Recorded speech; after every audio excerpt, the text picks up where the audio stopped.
Olá pessoal, tudo bem? Meu nome é Vitor, eu sou professor aí de geografia de vocês, perfeito? E hoje nós vamos falar sobre a industrialização, a urbanização e o êxodo rural, tá? Não nessa ordem. Urbanização, industrialização e êxodo rural. Então a gente vai tentar assim refletir um pouco sobre qual a relação entre a industrialização e as cidades, por exemplo, né? Por que as cidades crescem? O que isso tem a ver com as indústrias? Por que as cidades crescem tanto?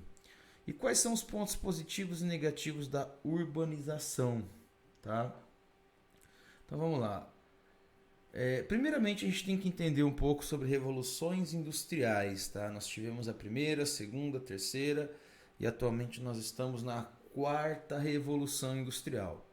Então vamos para a primeira rapidinho. A primeira revolução industrial ela começou na Inglaterra no final do século XVIII, aí 1760 aproximadamente, quando diversos inventores começam a criar diversas invenções que iriam ajudar a indústria a se organizar, né, em termos de manufatura, né?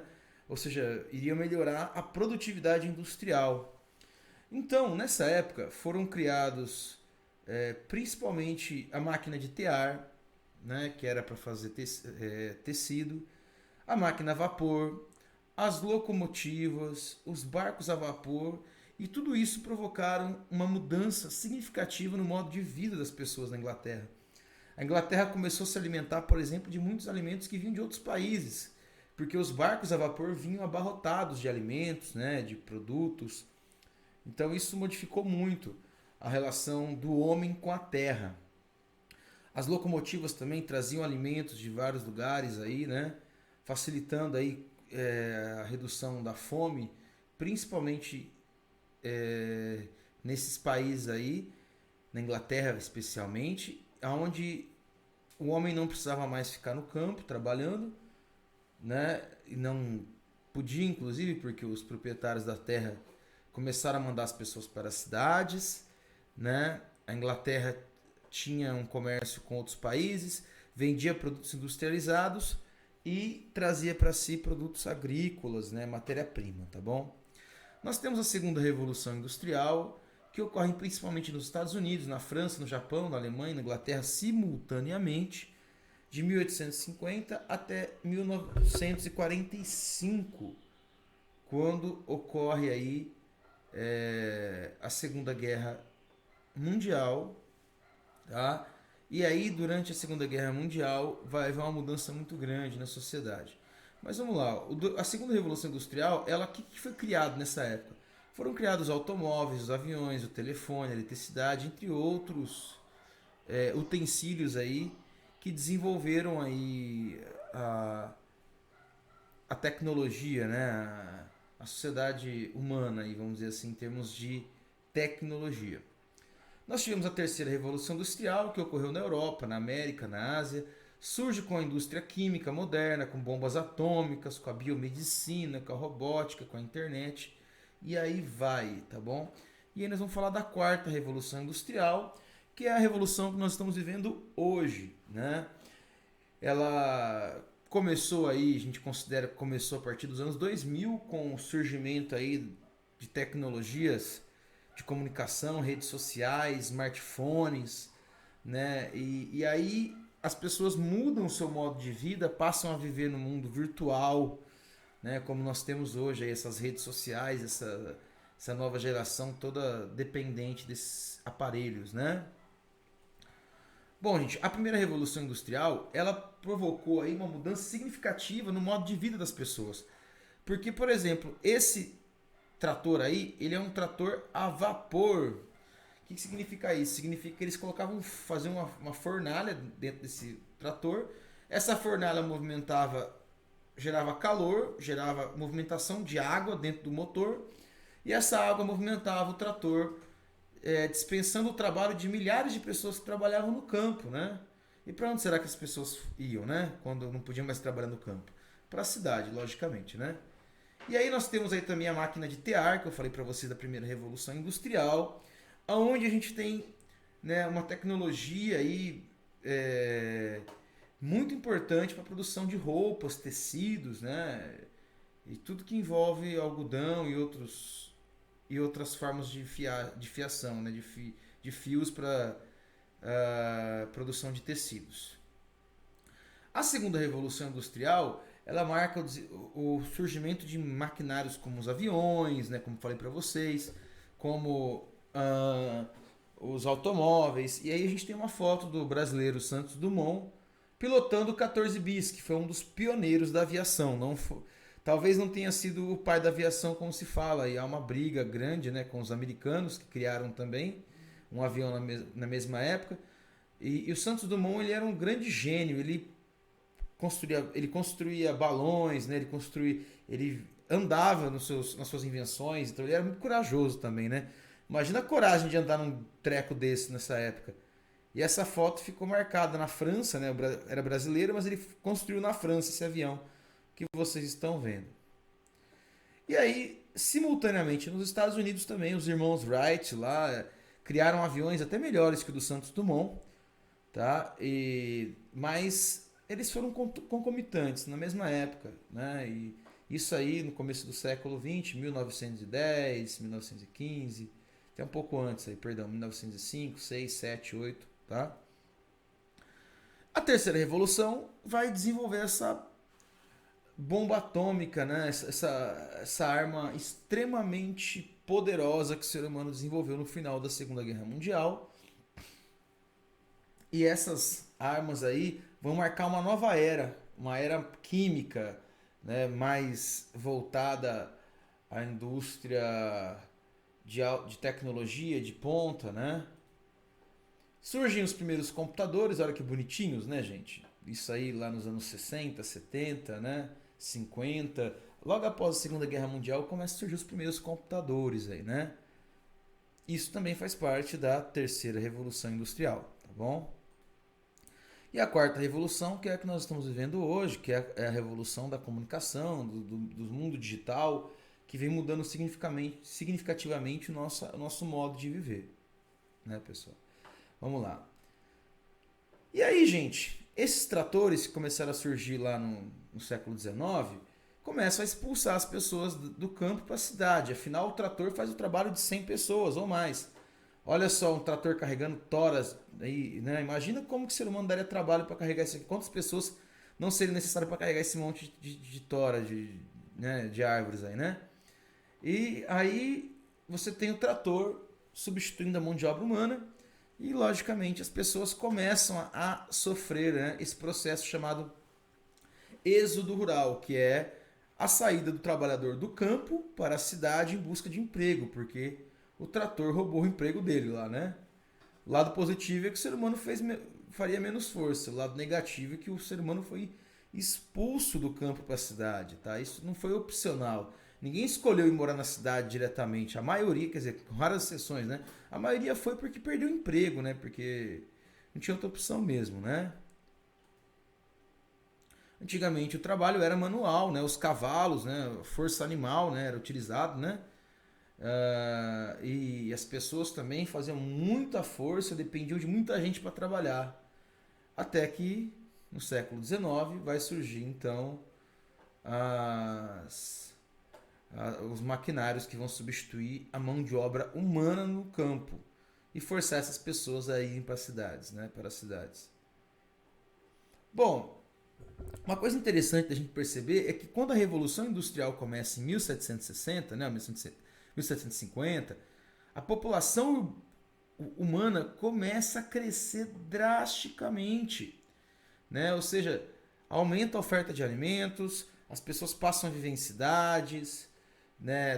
Tudo isso favorece aí o aumento da população, desenvolve-se a medicina também, a tecnologia em termos da biomedicina, né? Remédios, antibióticos, tudo isso aumenta o tempo de vida e reduz a mortalidade do ser humano. Hoje nós estamos com aproximadamente aí quase 8 bilhões de pessoas e rumando aí a 9, 10 bilhões até 2050, tá?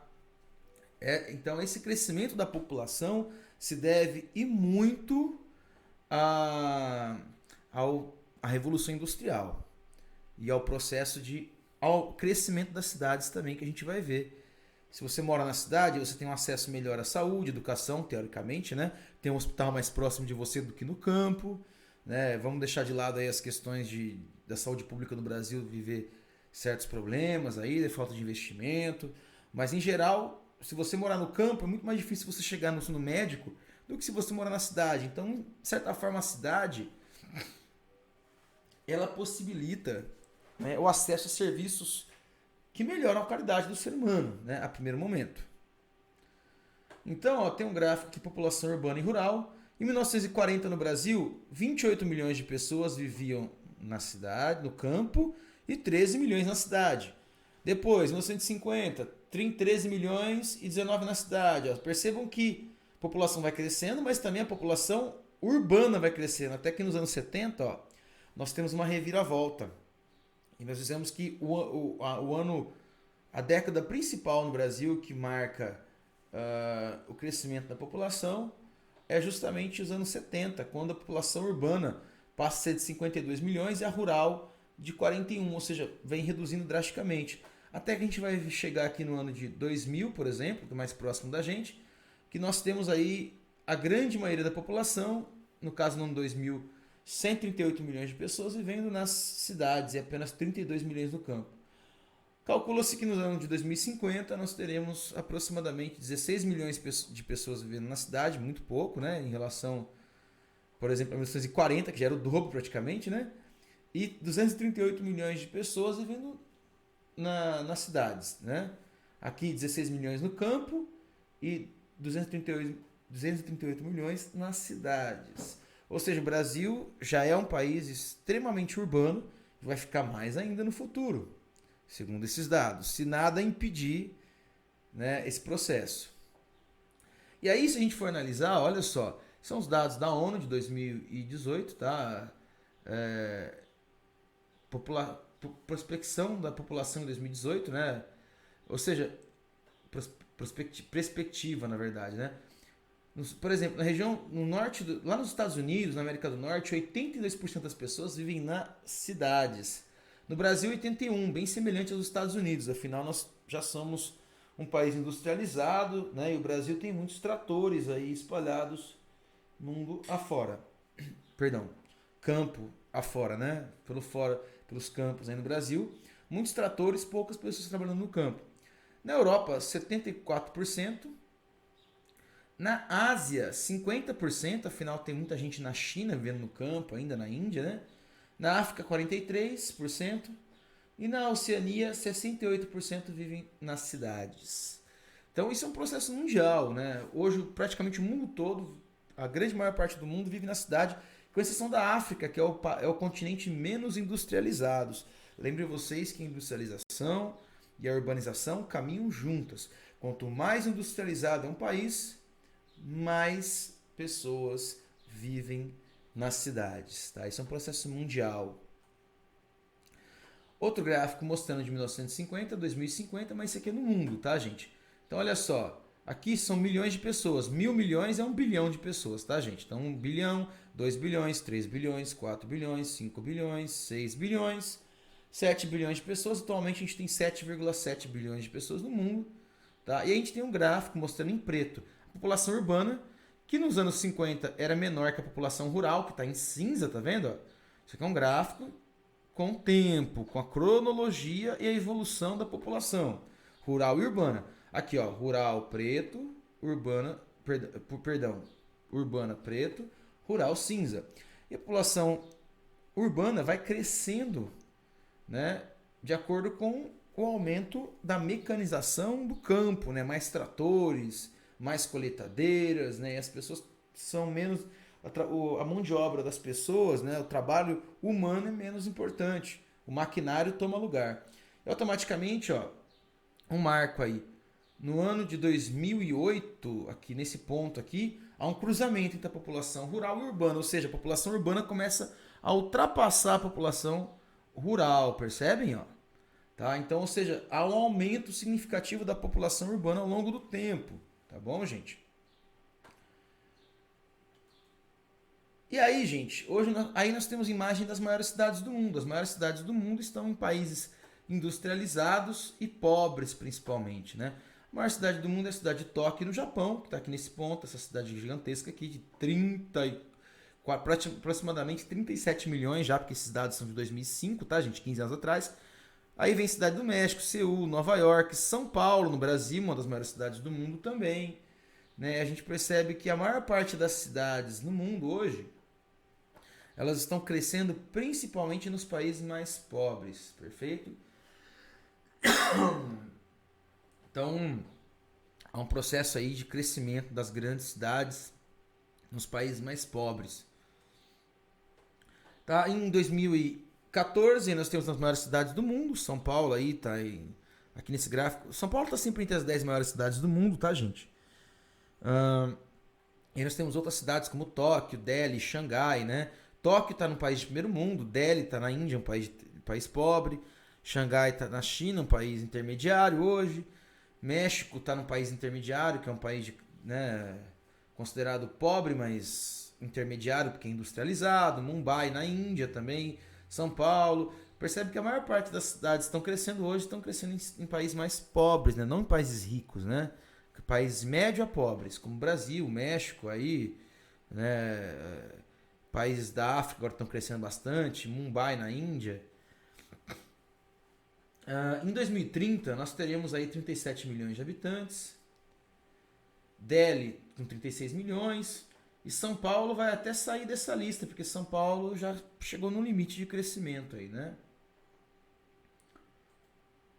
E aí, um dos grandes problemas do crescimento das cidades, né? Sabendo que nas cidades tem as indústrias, que essas pessoas vão trabalhar nas indústrias, né?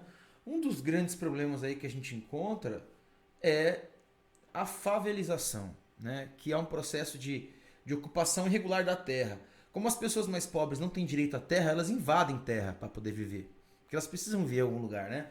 E normalmente são lugares que os mais ricos não se interessam, são lugares com lixo, com esgoto a céu aberto, com próximo de barranco que pode desbarrancar, ou próximo de rio que pode alagar. São lugares que os ricos não gostam de viver, né? Tá? Outra favela na África aí, tá bom? No Brasil, no Rio de Janeiro, aí a favela da Gávea, se não me engano, no Rio de Janeiro. Tá? A gente percebe que isso é um fenômeno global, a favelização. E um dos grandes problemas da favelização é justamente a miséria aí, né? O esgoto a céu aberto, a pobreza, a contaminação, né? Dessas águas por esgoto, né? E as pessoas aí que têm contato com essa água, logicamente, adoecem mais facilmente, vivem muito menos que as pessoas mais ricas que têm uma qualidade de vida melhor, logicamente. O contato com a poluição e até mesmo com o coronavírus, a gente vai ver que as gripes também se propagam muito mais fácil em favelas, porque são lugares aglomerados, com muita gente amontoada.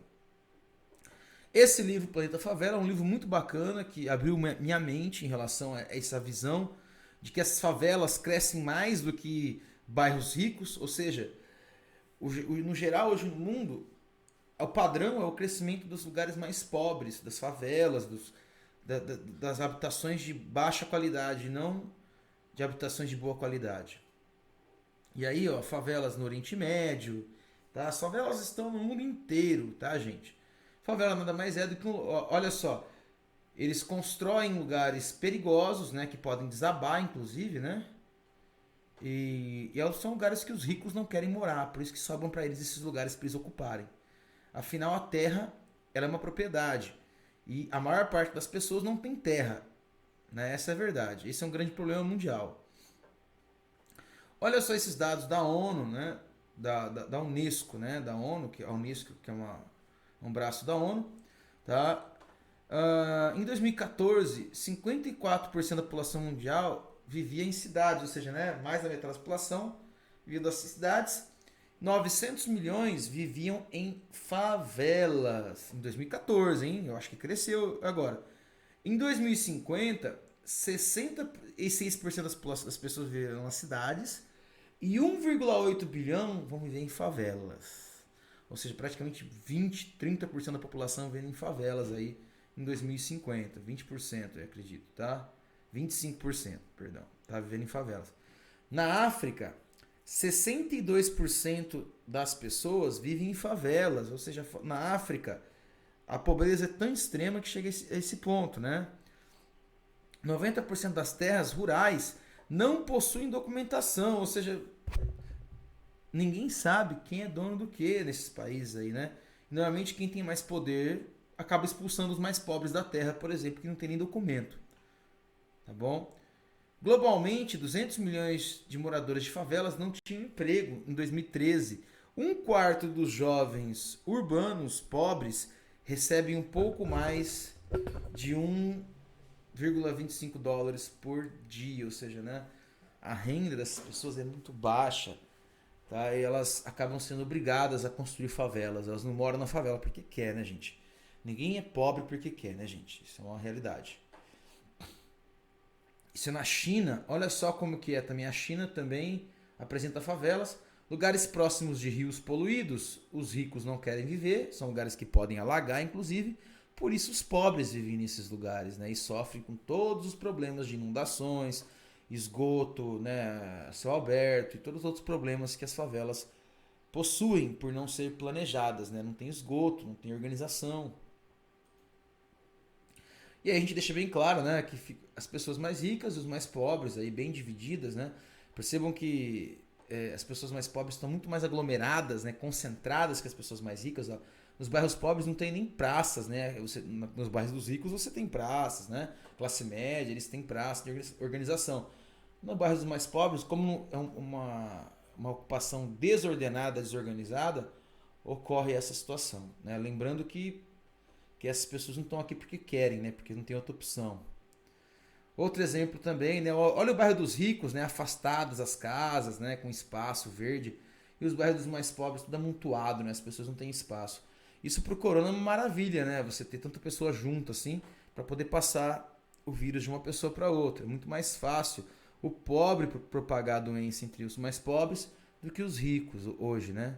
Apesar dos ricos terem trazido a doença da Europa, no Brasil, em pouco tempo os ricos reduziram aí os casos e os pobres hoje que estão morrendo mesmo no Brasil de gripe, né, gente? Com coronavírus aí. Outro exemplo aí na China, né? Bairros de classe média, mais organizados, planejados, e do outro lado a favelização, as pessoas super concentradas e propensas aí a doenças, né? Principalmente por falta de saneamento básico, né? Que é o esgoto, né? Que tem que ter, água potável. E agora por causa do corona também, né, gente? Então a pandemia de 2020 agora, né, gente? Os ricos se escondem em ilhas, né? Fazendas, paraísos ecológicos, condomínios de luxo. Isso está acontecendo. Né? As pessoas mais ricas não estão na cidade, não estão se expondo, estão escondidas aí em grandes mansões, condomínios fechados, né? Os pobres são obrigados a trabalhar durante a pandemia, vivendo em lugares pequenos e próximos de vizinhos que podem passar a doença, né? O corona. Tá, gente? Então essa é uma realidade que nós estamos vivendo hoje. Então, resumo, os principais locais de propagação do coronavírus são metrôs, ônibus, grandes mercados e centros das cidades. As cidades são os locais onde as doenças se propagam, né? Não é só a gripe não, gente. Vamos se ligar a algumas doenças que são próprias das cidades, que aumentaram devido às cidades. Tá? Então as cidades crescem com o desenvolvimento industrial. Antes de começar as doenças, vamos só resumir aqui. As cidades crescem com o desenvolvimento industrial, né? As indústrias, elas produzem tratores que roubam empregos dos trabalhadores rurais, né? Que acabam substituindo o trabalho rural, manual, humano, e as pessoas vão para a cidade. A maior parte das pessoas não podem sair das cidades porque não tem outra opção de emprego, né? Vai trabalhar onde na zona rural? Vai disputar com o trator, quem trabalha mais rápido? O trator dá de 10-0 em qualquer trabalhador, né, gente? Ou 1000-0, pode fazer o trabalho até de 1000 pessoas. Os pobres são as maiores vítimas do corona hoje, né, gente? Como a gente falou, justamente porque vivem em lugares apertados, em favelas, né? E não tem opção de sair para morar no campo, né? Porque tem que trabalhar. Cada dia tem que se virar para comer, né? O êxodo urbano, né? Será que um dia a gente vai ter o êxodo urbano? A gente tem o êxodo rural, as pessoas saindo do campo para a cidade. E o contrário agora, as pessoas saindo da cidade e indo para o campo. Está acontecendo com o coronavírus agora, né? Para os ricos é possível viver na zona rural, com poucas pessoas ao redor. E os pobres, né? Os ricos podem sair, tem dinheiro guardado, podem sobreviver um bom tempo sem trabalhar, né? E tudo mais, né? Realmente rico não trabalha, né? Não investe dinheiro, né, gente? É dono de empresa, não bota a mão na massa mesmo. Pode ficar à distância mandando os outros trabalhar para ele, né? Um dia o ser humano vai sair da cidade? Será que vai voltar para o campo? Será que isso vai acontecer? Vamos só lembrar algumas doenças que afligem por causa da urbanização. Olha só, gente, por causa da urbanização, tá? A dengue, que depende de morder uma pessoa infectada com o vírus da dengue e depois morder outra pessoa, tá? O chikungunya, a zika, que são todas transmitidas pelo mesmo, tá? Pelo mesmo vetor, que é o mosquito do Aedes aegypti, né? Que é o mosquito vulgarmente falando, o mosquito da dengue, que é o Aedes aegypti, tá? Provoca também o chikungunya e a zika. E ele gosta das cidades, porque é nas cidades que ele consegue alimento dele. O que o bichinho da dengue, que o mosquito da dengue costuma comer, se alimentar aí? Sangue humano. Então, né, em especial a fêmea que precisa do sangue humano para se reproduzir. Então, o mosquito ele precisa da cidade. Quanto mais gente aglomerada, o mosquito faz a festa, né? Meningite também, que são infecções aí virais e bacterianas, se não me engano, que atingem o cérebro, né? Que atingem a meninge, que é uma capa de proteção do cérebro natural que a gente tem, né, na nossa cabeça, né? Dentro de uma superfície de proteção, que é a meninge. E a meningite é infecção devido a vírus e bactérias que atacam o cérebro mesmo, né? E isso é propagado principalmente por contato entre seres humanos, tá? O câncer, que eu esqueci de pôr acento aqui, perdão, tá, gente? O câncer, ele também ocorre muito nas cidades, principalmente por causa da poluição, do alto consumo de produtos industrializados, alimentos processados. Isso aí gera diversos tipos de câncer, né? A poluição do ar provoca câncer de pulmão, assim como como o hábito de fumar, né, etc. Que é muito mais comum na cidade aí, em geral. O coronavírus e gripes em geral, que são propagados em metrôs, ônibus principalmente, em lugares fechados, né, como mercados, banheiros públicos, etc. Escolas públicas também, né, gente? Por isso que a gente está isolado, tá? Cachumba, sarampo, entre outras doenças que são infecciosas e que a cidade ajuda muito. Para um vírus infectar outra pessoa, ela tem que ter outra pessoa à volta, né? Então, a pessoa doente da gripe só vai passar a gripe se tiver pessoas em volta. Se tiver gente afastada, dificilmente as outras vão pegar, né? Outros problemas urbanos, né? Hoje nós temos violência urbana, falta de tratamento de esgoto, falta de água, estresse, né? A gente vê São Paulo faltando água, a gente vê o estresse da cidade, do dia a dia, do trânsito, né? Que estressa demais. O grande número de favelas tem falta de tratamento de esgoto, a falta de espaço vital, as pessoas moram muito apertadas, né? Nas grandes cidades, porque é caro o terreno. Falta espaço para o plantio e compostagem, né? A pessoa não consegue plantar nada para ela consumir, ela não consegue ter um espaço para ter um jardim, não consegue ter um espaço para jogar produto orgânico, né? Por exemplo, resto de comida, acaba jogando no lixo e esse lixo acaba contaminando os lixeiros quando desenvolve doenças, bactérias ali nesse lixo podre, né? Que a gente joga no lixo. O lixo cresce demais, né? A quantidade de lixo hoje das cidades é um absurdo, né? As pessoas não conseguem, por exemplo, fazer uma compostagem, que é jogar adubo, né? Fazer adubo com o seu próprio alimento que sobra. Sobrou comida, sobrou casca de legumes, poderia fazer a compostagem, fazer adubo, mas não, joga-se no lixão, aumentando o volume de lixo, inclusive vetores de doenças, né? Porque o lixo apodrece, né? Perfeito, gente? Então, olha, nós estamos finalizando aqui, tá, gente? Nós estamos finalizando essa aula. E eu gostaria que vocês, agora pra gente finalizar, eu gostaria de mostrar que esse processo de êxodo urbano, né? As pessoas estão saindo das cidades, né? Depois vocês dêem uma olhadinha aí, tem vários, da metrópole para o interior, cidades que irão mudar após a pandemia, tem várias reportagens falando sobre a saída das pessoas da cidade, indo para o campo, né? Olha lá, coronavírus acelera o êxodo urbano na África, tá, gente? Então, ou seja, devido a essas condições também, muitas pessoas estão saindo aí das cidades, indo para o campo, né? Aqui também, né? Como a pandemia de coronavírus pode impulsionar o êxodo urbano no futuro, né? As pessoas querem morar em lugares assim, mais bonitinhos, em subúrbios americanos, né? Onde as pessoas têm mais espaço, mais próximo da natureza, menos pessoas, menos doenças, né? E aí, gente, diversas cidades do mundo estão passando por isso aqui, né? E aí a gente tem um dado também aqui importante para a gente finalizar nossa aula, vendo que o coronavírus mata mais pessoas negras e pobres no Brasil, né? E aí tem quem quiser buscar essa reportagem da BBC, que é um jornal inglês, né? É uma rede de televisão inglês de noticiários, né?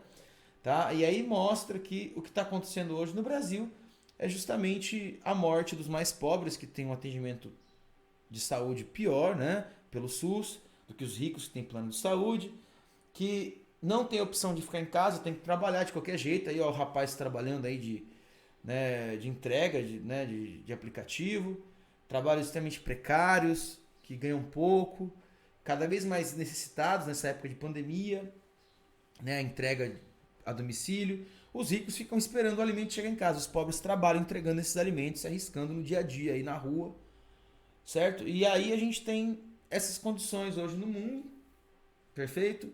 E que a gente tem que entender um pouquinho mais essa relação da urbanização, das doenças, a industrialização, que provocou a industrialização, e aí vai. Tá, gente? Obrigado pela atenção, quem assistiu a aula até o final, tá? Força para vocês e que superemos aí esse momento difícil.